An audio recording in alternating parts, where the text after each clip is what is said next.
Tayo naman po ay dadako sa presentation po ng ating Deputy Brigade Commander na si Colonel Noel Vestuir, sir. Thank you, Graciano. Napaliwanag ni Kuya Art kanina yung aking presentation, na-explain na ni Kuya Art. So, mixi na lang itong presentation ko. Pero ako dito ay may visuals na isi-share sa inyo, sa ating mga tagapanood sa Facebook Live at pati sa Zoom, talagang maintindihan ang ating pinag-uusapan ngayon. Paano mag-function ang propaganda machinery ng CPP-NPA-NDF, ano ang mga ginagawa nila sa both sa red and white area, as explained previously by our resource persons, and mag-focus ako sa ano naman ang ating gagawin, para ma-counter natin ito. Sige, Rai, paki-share yung screen, please. So, ang CPP-NPA counter CTG propaganda ay next slide, please. Yan na. So, kung nakikita niya sa screen natin, ito yung National Counter-Propaganda Organization ng CPP-NPA, na nabanggit kanina ni Kuya Art, under siya ng National Propaganda Commission, National Propaganda and Cultural Commission. So, yan, ganun sila ka-structured, ganun sila ka-organized. At itong mga nakikita niya sa chart na yan, ay part ng kanilang propaganda machinery. So, na-explain ito kanina ni Kuya Art, ito yung organization na nagpapatakbo sa mga propaganda narratives ng CPP-NPA-NDF. So, very organized, systematic, and centrally managed ang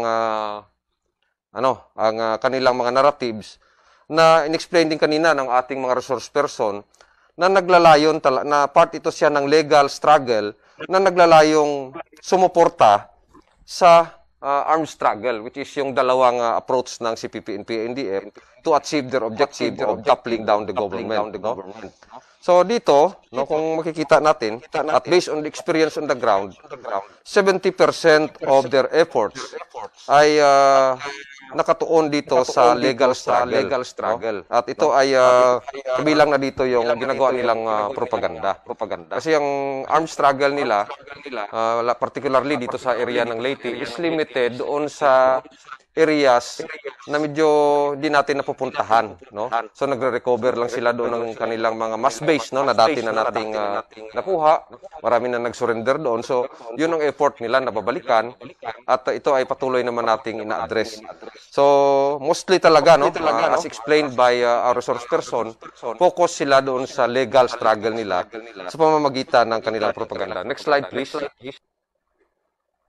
So ito din yung doon sa institutional part ng kanilang propaganda machinery, na nandiyan yung mga media outfits na inano kanina in-explain ni Kuya Art, sa multimedia, radio, institutional, online, na naging kabahagi ng kanilang propaganda. Ang kanilang ginagamit is yung, in summary, based doon sa explanation ng ating mga resource person, is AOM and IPO. Yung AOM is simply arouse, agitate, or agitate, organize, and mobilize. So, yun, explain kanina yun, na pag na-agitate mo na, i-organize mo na, i-mobilize mo na siya, na mag-recruit din doon sa white area dahil narmasan mo na siya ng tamang kaalaman paano mag-recruit hanggang sa dumating na siya doon sa red area, kagaya nung in-explain ni Cardo, at sumabak na sa armadong pakikibaka. Ang IPO naman is yung ideological, political, organizational mass work na ginagawa nila dito sa red area, para makapag-recruit ng mga armado. So yun yung ito yung machinery at ito yung kanilang ginagawa. Next slide, please. So dito, i-summarize ko lang yung narratives, Marami silang sinasabi kaninang mga issues, mga narratives na ginagamit, and how does the propaganda ng CPP-NPA works, So ito, kung para maintindihan ng ating mga tagapanood, simple lang ang kanilang propaganda, They will make it appear, na ang ginagawa nila, ng CPP-NPA-NDF is para bang sinasagip ng isang matapang na ahas ang isda para hindi daw siya malunod.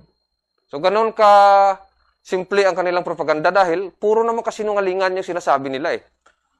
May mga ibang mga isyu na lehitimo na kanilang ginagamit, pero tinitwist nila ito at palabasin na talagang may pagkukulang ang gobyerno. And pinakita namin dito sa inyo no, na ganon sila, napapaniwala nila yung kanilang mga nare-recruit, yun, naging mga kasapi, na sila ang makapagdala no, ng tunay na development, makapagbago ng buhay ng bawat Pilipino. Na kung saan naman hindi naman naging totoo, dahil kagaya nga ng na-experience ng ating dalawang kasamang nandito sa studio, ay ito ay puro kasinungalingan at hindi naman totoo lahat yung mga pinagsasabi nila. No? Na-explain na yan ng ating mga ano. So, kung ipipicture out natin ang kanilang narrative, ito yun. Biro mo, sasagipin ng isda para hindi malunod. Yung isda, marunong namang lumango yan. Yan no? Kahit na pinakamaliit na isda, sa tubig talaga nabubuhay yan. Isasagipin mo pa para lumangoy, dahil para hindi malunod. Ang katotohanan dyan, dinadala mo sa kapahamakan itong yung isda na to kung tatanggalin mo siya sa tubig. At ito din ang nangyayari na hindi na-realize ng ating mga kabataan na nag-embrace at naniniwala sa kanilang mga propaganda kaya sila ay namundok. At pag nandun ka sa bundok, nasa panganib ang iyong buhay at karamihan doon sa kanila ay nadala talaga sa kapahamakan. Another picture dyan is, kagaya ng example nito, yung mga ginagawa nila doon na sa mga kapatid nating mga katutubo, mga indigenous people, na pinapalabas nilang, gusto nilang ma-educate, pero ang katotohanan pala, ginagamit nila itong mga salugpungan schools at iba pa, kagaya nung nangyari doon sa Cebu, na pag-aralin ang mga kabataan para ma-agitate, at later on, magiging part ng kanilang propaganda machinery. So, ganon yung mga ginagawa nila. So, ang iba naniniwala na itong mga kabataan, dahil basic right nga naman natin ng edukasyon, kailangan na ma-educate, Maring may pagkukulang ang gobyerno pagdating doon, pero tuloy-tuloy naman ang ginagawa ng ating gobyerno para maparating ang quality education kahit sa pinakaliblib pa na lugar, So, yun yung mga paano natin ilalarawan ang ginagawang pang-propaganda ng CPP, NPA, NDF. Next slide, please. So, ito, ang based doon sa mga discussion natin kanina, ito yung machinery na sinimplify natin. So, dapat, after na maintindihan natin paano gumalaw ang propaganda machinery ng CPP, NPA, next slide, please. Ipakiklik. Meron dapat tayong dalawang ginagawa. Yung reactive, counter-propaganda, at saka proactive. Ang reactive, ito yung mga kasalukuyan na natin ginagawa na binabasag natin ang propaganda ng kalaban, yung kanilang mga kasinungalingan, by telling the truth, I-address natin yung kanilang, kung ano sinasabi nila, sinasagot natin. At hindi lang tayo, kundi lahat ng mga agencies ng gobyerno na napabilang sa 12 clusters ng Task Force LCAC natin sa national, regional, provincial, down to the municipal and city levels. So yan, nandyan yung mga press releases, social media posts natin, mga blogs ng mga third-party advocates, yung audiovisual products, leaflets, and etc.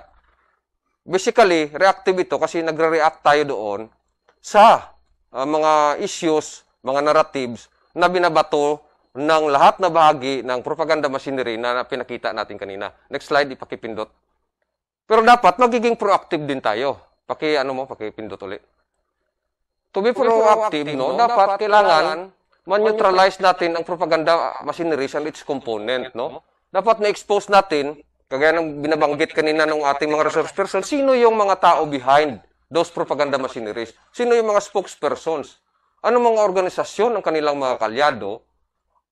At para mapakita natin na ito talaga sila ay bahagi, ng propaganda machinery ng CPP-NPA na ang dulot ay i-agitate, i-organize at i-mobilize ang kanilang mga sektoral na gustong i-recruit para pabagsakin ang ating gobyerno, Anong mga outlets and channels, yung sa cyber operations pinakita ko kanina, na nagkikerry ng propaganda narratives ng kalaban? Saan nanggagaling ang pundo na nagsusupport para mag-function itong propaganda machinery? Dapat maputol din natin yan. And other propaganda units nila na dapat nating ma-expose, para malaman ng ating mga kababayan. Pag nalaman na ng ating kababayan, at least sa kanila na yon, kung maniwala pa sila doon na sa narrative ng kalaban, na gusto nilang sagipin ang isda para hindi malunod. So next slide please, Ryan. So ito, no? Ito yung pinaplastar namin yung mga gagawin na yon kanina. At ano dapat yung target natin? Kasi naintindihan naman natin yung propaganda machinery nila. Ano yung mga gagawin natin? So dito dapat intindihin natin, no? Na dapat nating isuppress ang CTG's narrative na ang armed struggle and the leadership of the CPP is the only means to for socio-economic change. So, yung nga dapat maintindihan ng taong bayan, no? Na taliwas sa kanilang sinasabi na ang CPP-NPA ay makapagbigay, no, ng kagandahang buhay sa ating mga Pilipino. Dapat maintindihan na ang ating mga kababayan na ang isda, no, na sa tubig nakatira, hindi mo na kailangang sagipin. Dahil hindi naman malulunod yan dahil doon nga na, ano. So, dapat yan, no? So, anong target natin? Itong mga bus base nila, o iba dito na kuha na natin, nag-renounce na nung kanilang support sa kanila, nag-denounce na, at nag-pledge na ng allegiance sa ating gobyerno. Itong mga vulnerable sectors such as youth, indigenous people, at farmers, lahat ng mga sectoral organizations na kanilang nire-recruit. Second is, no, dapat i-disrupt natin ang kanilang presence in cyberspace, no, and capability to operate on social media networks. Ngayon kasi because of pandemic, very active tong mga propaganda machinery nila sa social media.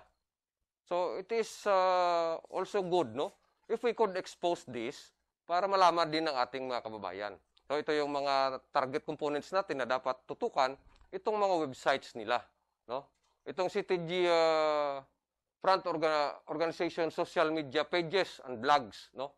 Yung iba diyan kung titingnan mo, lehitimo talagang mga blogs, no, ng mga yan, nabanggit kanina ng mga political parties, no? Ito sa mga TV, nabanggit din ni Kuya Art kanina, may mga personalities doon na nagkikerry ng kanilang narrative through television, radio, print, no? And we should also counter key CTG propagandists. So kapag na-identify natin yung mga CTG propagandists, no, dito sa area natin sa Leyte, may mga na-identify na natin ito dito, in-expose natin ito para hindi na sila paniwalaan ng mga kababayan natin, no? Battle of narratives ito eh. What we are exposing are the truth. At ang sinasabi naman nila, nire-red tag natin sila. So,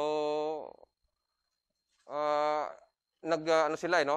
Defensa nila yung red tagging kasi hindi nila maamin, hindi nila ma-denounce, hindi nila maamin na sila ay member ng terrorist organization na CPP, NPA, NDF. Sinasabi nila human rights worker, human rights defender, no? Prupur, mga ganon-ganon yung sinasabi nila eh. Para sa kabataan, hindi naman nila sinasagot yung mga issue, kaya red tagging na lang talaga yung pang-defense nila. Next slide, Rai.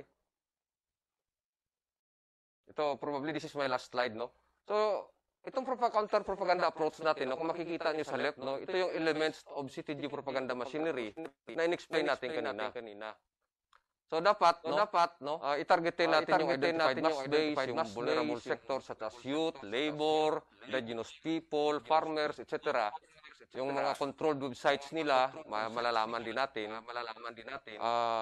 Social media pages, vloggers na nagkikiri ng kanilang mga narratives, at saka mga spokespersons nila. So dapat ipaalam natin to sa mga kababayan natin. Dito sa reactive and proactive phase, hinimay-himay natin ito kasi ang reactive, ginagawa na natin ito eh. Pero dapat, yun nga, sinasabi natin dito, we should level up and go more than just saying, no, or just answering the issues that they want to propagate at paniwalaan ng tao. No? So dapat, mapakita natin sa tao yung kanina, no, na gusto nilang sagipin ang isda para hindi malunod, para malaman talaga ng tao. So dapat masuppress natin ang kanilang narrative, no? At mapakita natin na ang armed struggle is the only means of socio-economic change na yun ay hindi makakadala talaga ng socio-economic change kasi yung kanilang mga nare-recruit ay nasisira yung buhay, no? Naginto sa pag-aaral yung mga kabataan. Yung iba doon namatay na. So, paano ka makapag-economic change na, socio-economic change na pupunta sa kapahamakan, no? Ang kanilang mga nare-recruit. Dapat ma-disrupt din natin ang kanilang presence sa cyberspace, no? madisrupt natin ang kanilang capability to generate funds, no, by just simply exposing them, no, by just identifying the organizations that are supporting to them, and of course to counter the CTG propagandist, no. Yan. So ang gusto nating mangyaring resulta, no, dapat hihina ang impresyon na ang government ay hindi pinapabayaan yung mga kababayan natin, kasi yun ang gusto nilang ipalabas na narrative. So we could do that, no, through, nabanggit kanina ni Kuya Art, through our strategic communications on the activities, programs, no, and the efforts of our government na tumutulong talaga sa tao. Dapat ma-reduce din natin ang kanilang active social media pages, no. So kung paano nyo gagawin yan, pwede nyo i-report, pwede nyo basagin ang kanilang propaganda doon by just telling simply the truth, no. Dapat mabawasan din natin ang mga statement ng propaganda nila sa social media dahil kunti na lang ang naniniwala sa kanila. Tapos dapat ma-broadcast din natin through social media the ongoing and highlight effective government programs. Yun na explain na natin kanina.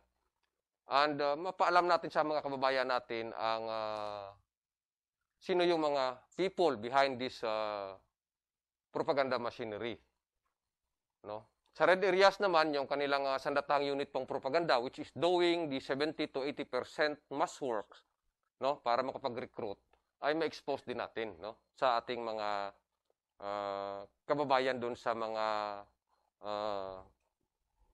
interior barangays, no. At ginagawa ito ng ating community support program teams, no.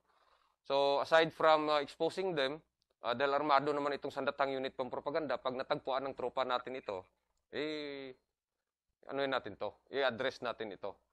So dito sa baba, no, dapat yung kanilang sinasabi na sasagipin nilang Pilipinas, ma-develop ang Pilipinas dahil sa kanila, is ma-realize ng taong bayan na it is just like saying na sinesave mo ang isda para hindi malunod.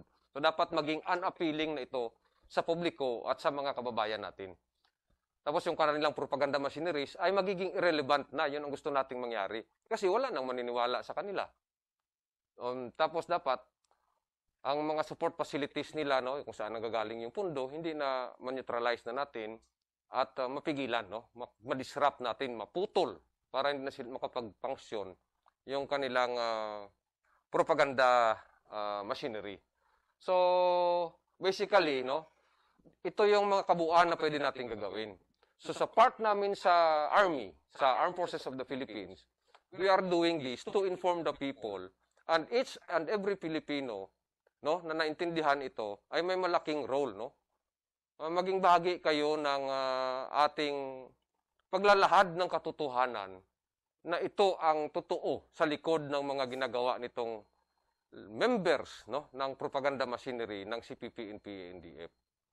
Pagka naintindihan natin ito, hindi na tayo malinlang, hindi na tayo maniniwala, no, ng isda ay kailangang sagipin para hindi malunod, no? At malaking bagay ito para mabawasan o hindi na sila makapag-recruit sa mga vulnerable sectors. Wala nang kagaya ni Cardo, ni Katse, no, ni Alma, no, na naging instrumento ng kanilang dual revolutionary tactics, which is the armed struggle and the legal struggle. So that's basically my presentation. And if there are some questions later, no, nandito yung ating mga resource person, nandun pa sa Zoom na pwedeng magsagot ng inyong mga katanungan. Maraming salamat and magandang tanghaling tapat sa inyo.